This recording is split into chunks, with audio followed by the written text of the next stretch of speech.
আলেমদের নামে মিথ্যা অপবাদ দিয়া জেলখানায় ভরা হয়, বিভিন্ন নেতাদের নামে যারা জনকল্যাণমূলক কাজ করে তাদের নামে মিথ্যা কথা বইলা তাদেরকে জেলে ভরা হয়। ঠিক কি ঠিক না?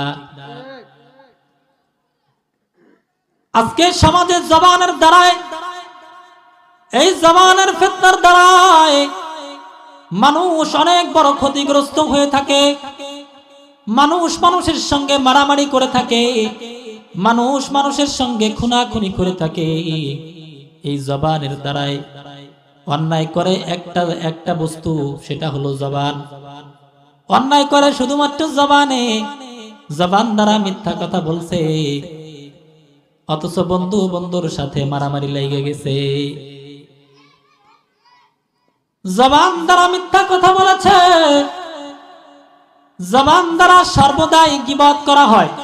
চায়ের দোকানে বসে আড্ডা দেয় আর বলে, বিভিন্ন দলিল প্রকাশ করে, বিভিন্ন দলিল জানে তারা। চার দোকানে বসে দলিল প্রমাণ করে,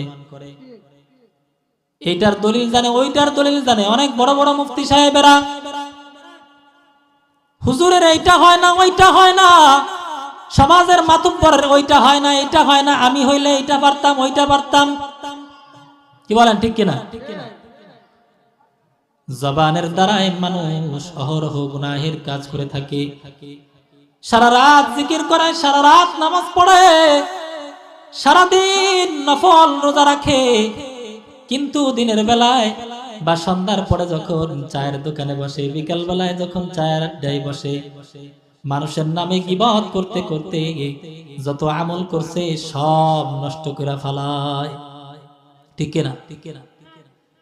আশরাফ আলী থানভী রাহমাতুল্লাহি আলাইহি একটা চমৎকার উদাহরণ পেশ করেছেন। আশরাফ আলী থানভী রাহমাতুল্লাহি আলাইহি বলেন, এক ব্যক্তির একটা ঘোড়া ছিল। ওই ঘোড়া নিয়া সে কোন জায়গায় সফরে যাইতে ভয় পাইতো। ঘোড়াটা